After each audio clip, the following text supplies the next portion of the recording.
반갑습니다. 별난낚시TV 인사드리겠습니다. 자, 오늘은 감성돔 쏙조류 낚시조 N조법에 대해서 설명을 드리겠습니다.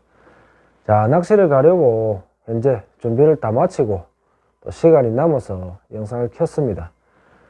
자, 요즘 많은 분들이 또 N조법을 사용해 주시면서 또 이 채비법이 많이 핫해진 것 같습니다. 자, 대상어도 많이 만나시고 또 사이즈 좋은 감성돔을 많이 만나시는 것 같습니다. 자, 박수 한번 드리겠습니다. 자, 그 반면에 또 채비법이 어렵다 하시는 분들도 많이 계신 것 같습니다. 자, 그 부분을 또 해결해 드리고자 또 네이버 밴드 별난낚시TV를 개설을 하였습니다. 자, 언제든지 가입을 하셔서 궁금한 부분 저한테 질문을 주시면 또 성심성의껏 빠르게 답변을 드리도록 하겠습니다.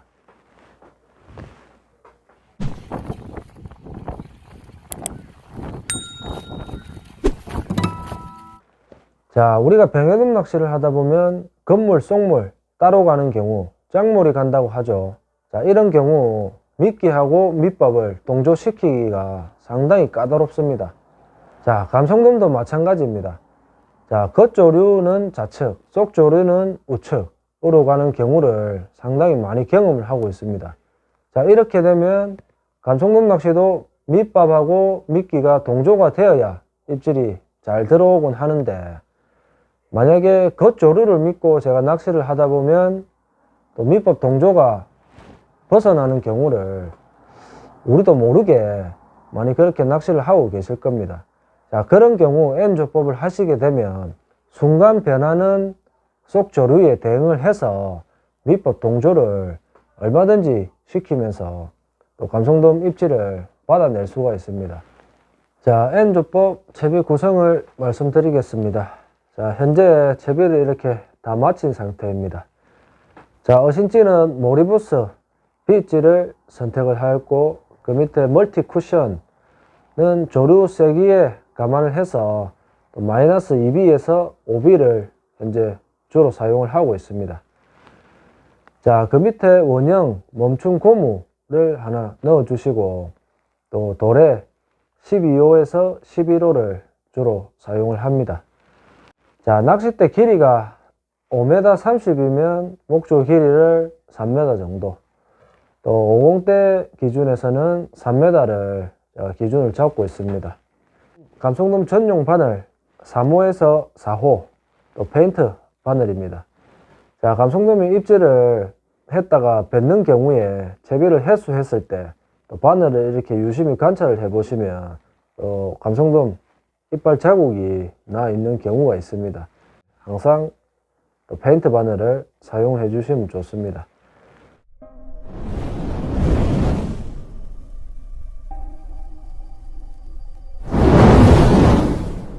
또 N조법 미끼에 대해서 궁금하신 분들이 상당히 많습니다.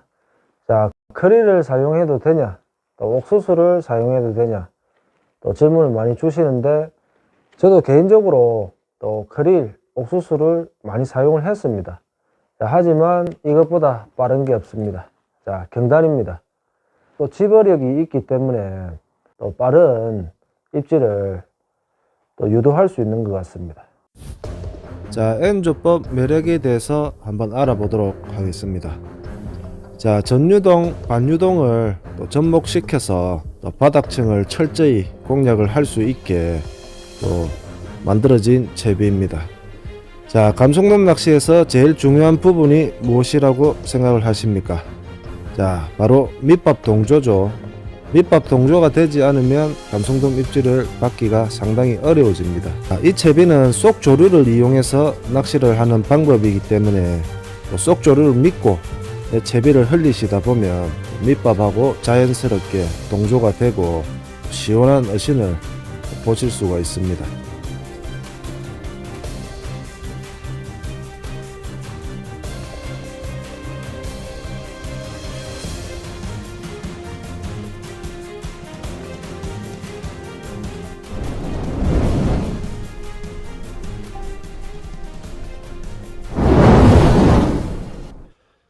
자, N조법 현장 운영 방법에 대해서 또 보드판에 또 그림으로 설명을 한번 드려보겠습니다. 자, N조법 본류대 감성돔 낚시에 대해서 먼저 설명을 드리겠습니다. 자, 앞에 보시다시피 또 이런 상황을 많이 보셨을 겁니다. 자, 좌측 갯바위 가장자리에서 타고 나오는 강한 본류대가 또 밖으로 이렇게 흘러가고, 또 우측 지류대가 또 본류대 방향으로 빨려 들어가는 걸 많이 보실 수 있습니다. 자, 우리가 말하는 합수 지점이죠. 자, 이곳이 조류가 서로 만나는 합수 구역입니다. 자, 이런 상황에 또 밑밥을 주는 곳, 또 채비 착수 지점을 또 설명을 드리겠습니다. 자, 지류가 시작되는 또 하류 지점이 있고 상류 지점이 있죠. 자, 이럴 때는 채비 각을 크게 잡고, 강한 본류대가 갈 때는 지류 하류 쪽에 캐스팅을 하게 됩니다. 또 안착을 시켜서 합수구역에 들어가게 해주시는 게 좋습니다. 자, 그런 다음 제 밑밥이 또 비중이 높고 또 응집력이 강하다 하시면, 제가 캐스팅했던 지류 하류 쪽, 또 캐스팅 지점이죠. 착수 지점이죠. 자, 이곳에 밑밥을 주셔도 됩니다.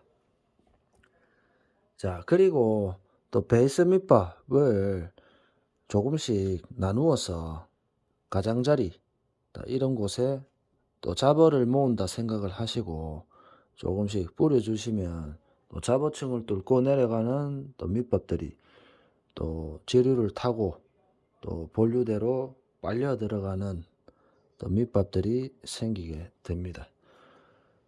자, 이렇게 캐스팅을 했으면 또 감성돔 입질이 어느 지점에서 들어오는 게 또 궁금하겠죠.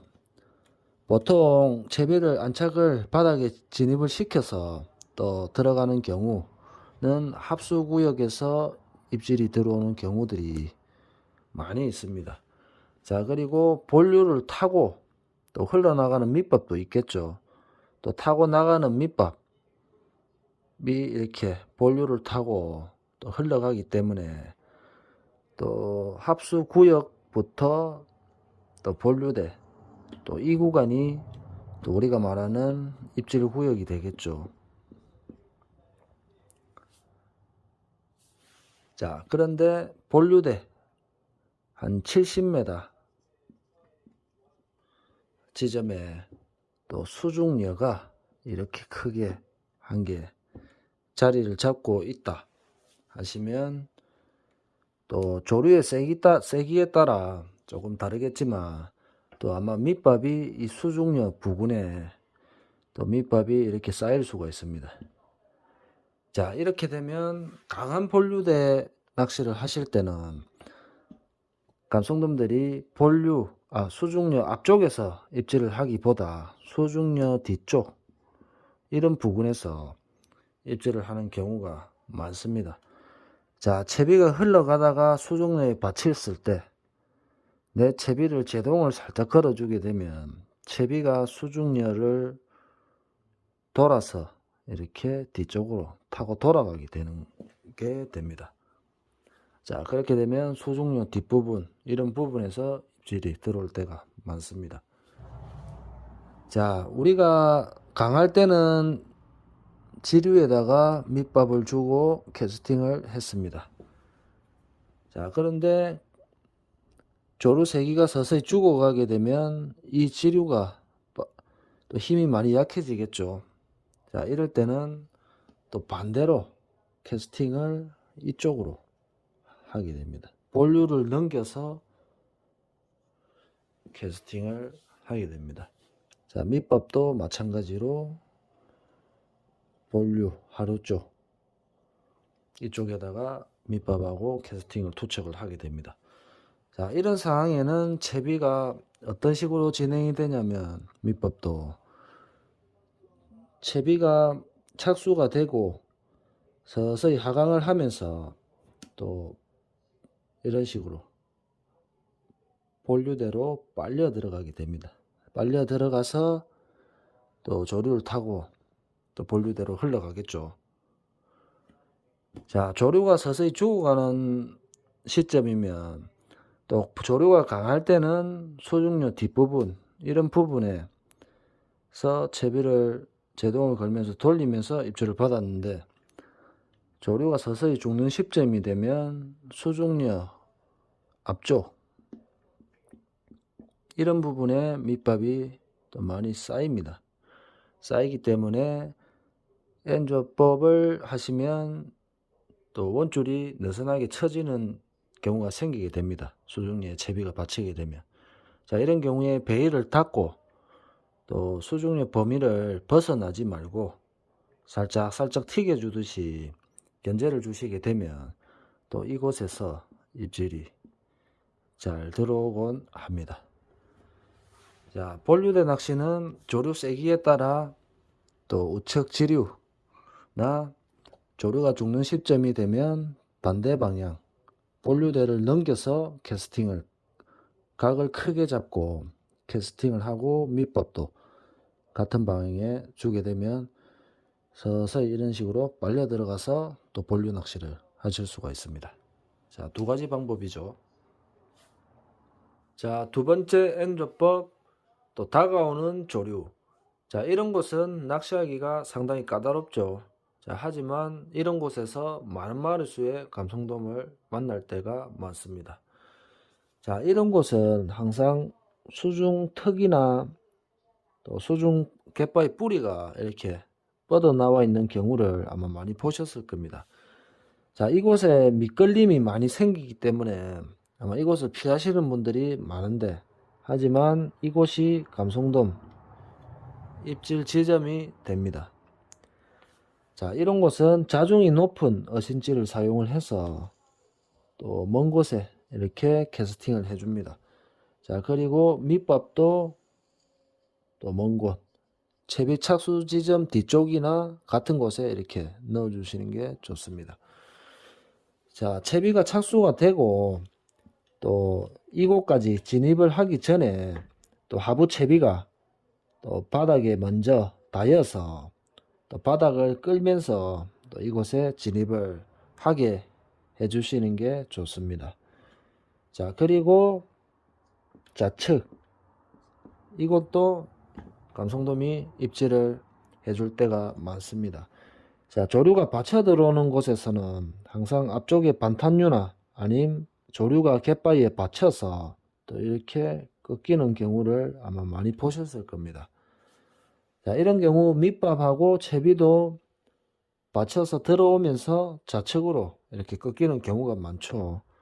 자, 그렇기 때문에 또 첫 번째 입질 지점, 두 번째 입질 지점, 이곳이 감성돔 포인트 형성이 됩니다. 자, 세 번째 N조법 횡조류가 갈 때 낚시 운영 방법에 대해서 설명을 드리겠습니다. 자, 횡조류는 갯바위 지형이 이런 식으로 밋밋할 때 앞쪽에 이런 물띠를 형성을 하면서 조류가 가는 것을 아마 많이 보셨을 겁니다. 자, 이런 경우는 또 채비 캐스팅 각을 크게 잡아 주시는 게 좋습니다. 자, 한시 방향으로 캐스팅을 이곳에 해줍니다.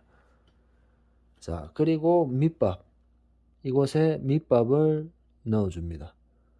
자, 밑밥은 이 조리띠 속에다가 바로 넣어주시면 아마 이런 식으로 진입을 하게 됩니다. 밑밥이. 자, 그리고 채비는 이런 식으로 U자를 그리면서 진입을 하겠죠. 이런 식으로. 채비가 이 조류띠 속으로 진입을 하게 되면 이 횡조류띠를 물기를 타고 또 이 방향으로 서서히 흘러가겠죠.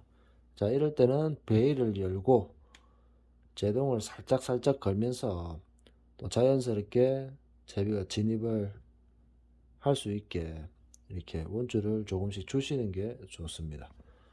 자, 수심을 계산하고 밑밥을 횡조류 하류 쪽에 이렇게 주었기 때문에 이 물길 따라 가면서 이제 바닥층에 밑밥이 이렇게 쌓이겠죠.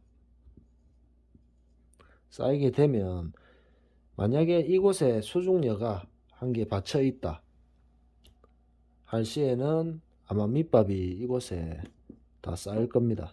쌓이게 되면 이 수중료 주변에서 입질을 하는 경우가 상당히 많습니다.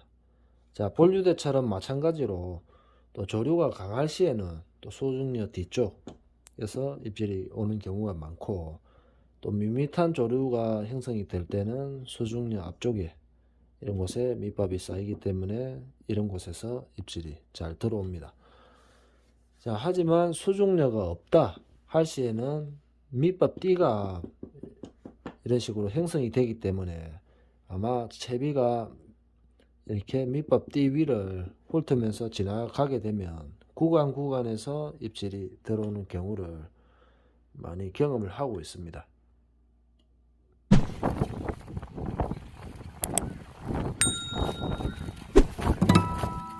자, 오늘 실내에서 N조법 채비 방법과 또 상황에 맞는 채비 운영 방법을 설명드렸습니다. 자, 채비도 간편하게 하실 수가 있고, 또 어떤 상황에서든 또 채비를 하셔서 또 대상어 감성돔을 또 만날 수 있는 채비입니다. 자, 분명 좋은 조과로 연결이 될 거라 예상이 됩니다. 자, 앞으로 2달 정도 감성돔 시즌이 남아 있는데 또 최대한 또 좋은 영상으로 또 우리 시청자님께 보답을 드리도록 하겠습니다. 자, 시청해 주셔서 감사합니다.